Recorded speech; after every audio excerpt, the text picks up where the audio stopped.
Folks, welcome back to Nostalgianomics. First and foremost, I want to apologize for my voice today. I have a bit of a head cold, probably from all the kiddos running around at the family gatherings this weekend. By the way, I hope everyone had good Easter celebrations with their families. Today, I want to make one of those videos I hate making, and it's kind of talking about some negative stuff in the hobby.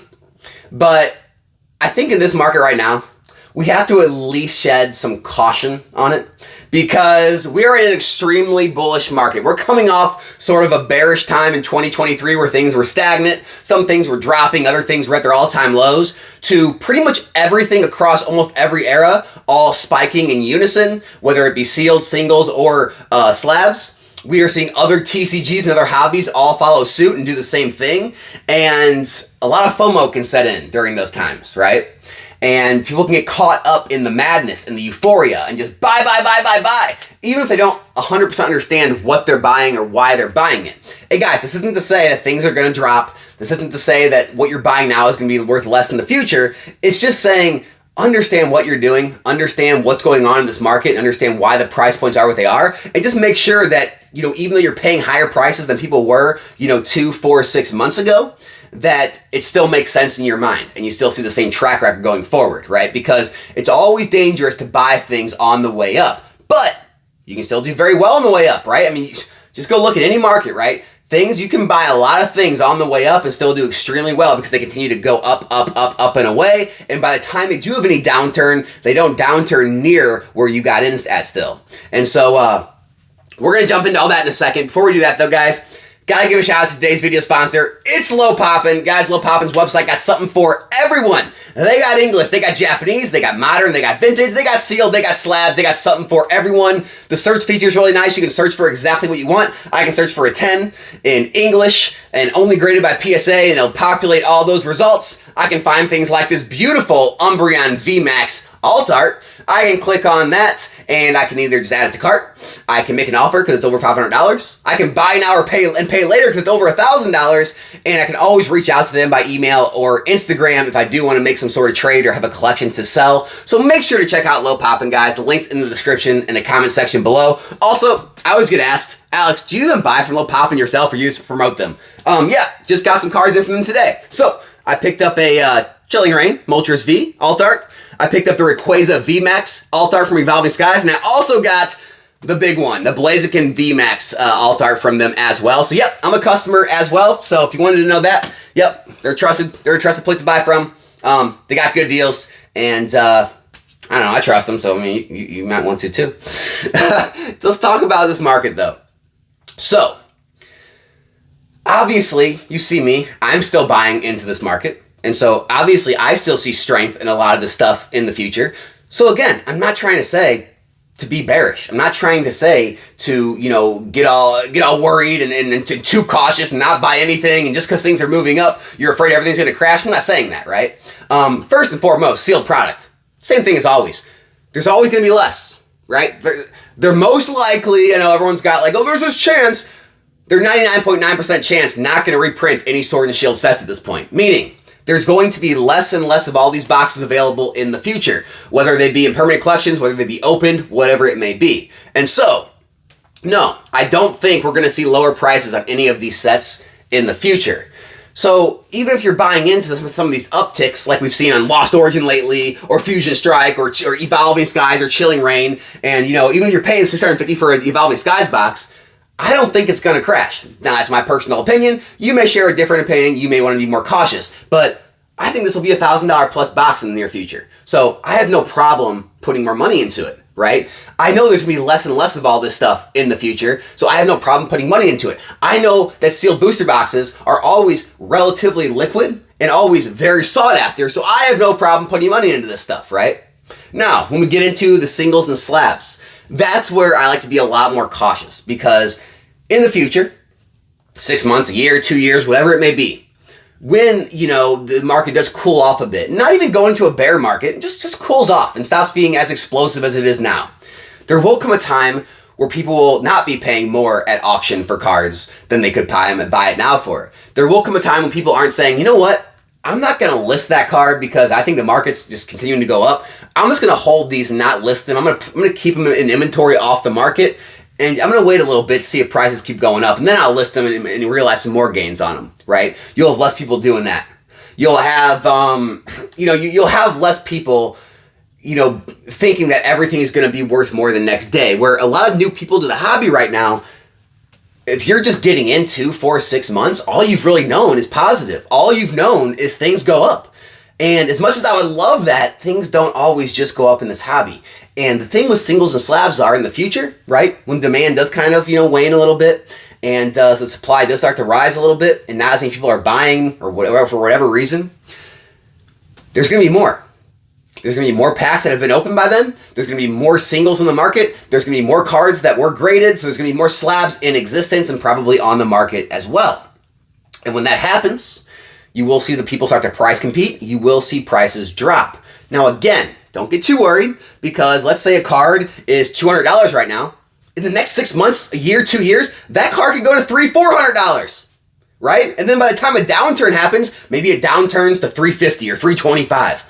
You're still up. So it's not saying that don't buy anything because it could downturn. It's just saying understand what you're buying and have some sort of idea in mind of what you think it could do and why you think it can hold value even if supply increases and demand decreases on the market.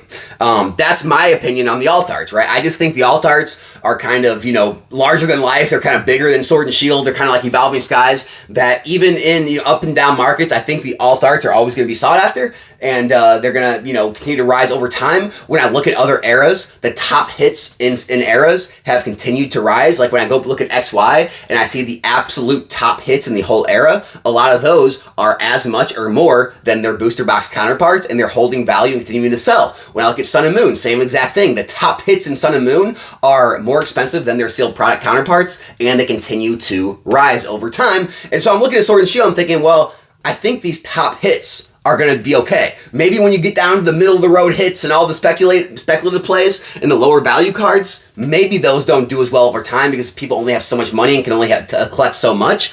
But I really believe in the top tier hits and the top alt arts because of, one, how hard they are to pull. Two, when the product gets more expensive, people will just stop opening it and they'll just go for the cards. And like I said, three, even though the pop reports are considered high in the thousands, I don't think that's too high for the amount of demand of these cards and the amount of demand in Pokemon. So I'm still picking those up. And there's other cards too in other areas. Like I'm continuing to hold cards that I believe will always have that popularity, that demand, no matter what the supply is in the market, no matter if more get graded or more, get opened or whatever it may be. And so, but there is a whole other side of that, right? When you're buying into cards that you see, rising, right? And you don't know why they're rising. It's just, there's demand for them. And you start kind of chasing things like that, right? You're just kind of like chasing the wind. Like, well, I don't know, but this thing's rising, right? It's up 50%. So, I should probably get in because it looks like it's going higher. There's only like 5 left on the market. Everyone that goes at auction ends higher. All the buy it nows are selling out. There used to be 20 on the market. Now there's only 5. I better get in. That's not really a good reason, right? Just because things are getting scarce at this particular time in the hobby and you're just getting in, it's like, well, what is the card? Is it a popular Pokemon? Is it a good-looking card? Is it hard to pull? Is it, a low population? Is it, you have to ask yourself all these things and ask yourself, well, why? And it doesn't have to fit all those characteristics. It doesn't have to be a popular Pokemon, a sought-after card, hard to pull, low pop. It doesn't have to be all that. What I'm saying is, you have to go through these things in your head to understand why you think it's moving and why you think it can hold the values that you're seeing. Because what will happen is people will start chasing things up, and when things do stagnate and start to drop and people will start to dump things because things are dropping and the pump's over and the euphoria is over, those are usually the things that crash the hardest. And those are the things that get people in trouble and get mad and they hate the hobby and they want to leave because they think everything's a pump and dump, everything's fake. And so just be cautious. That's all I want this video to be. Just be cautious. Don't be negative. No negativity here. I'm not saying anything's negative. Just be cautious and understand things go in cycles. Things don't go straight up forever, right? There will be upturns. There will be downturns. I think sealed product over time, it always does trend upwards, right? There'll be ups and downs, but over time, usually you're going to see a pretty linear chart. Singles, they're all over the place. Singles and slabs, you're going to see crazy ups, crazy downs. Usually, if you catch the right singles, you're going to see larger spikes than you would in booster boxes. You're going to make higher gains. But, you know, when things turn down, you're also going to be seeing a lot more down ticks and a lot larger downturns than you would see in sealed product too. And so it's kind of like, hey, sealed product, usually kind of, you know, the safer, more stable method. Singles, slabs, those are usually, you know, kind of more for the gamblers. If you really think you're a good card picker, a good set picker, you can really hit it big if you get it right. And but like I said, if you're buying into this market, understand what you're doing, understand why you're doing it, understand the consequences of what could happen if the sentiment does change.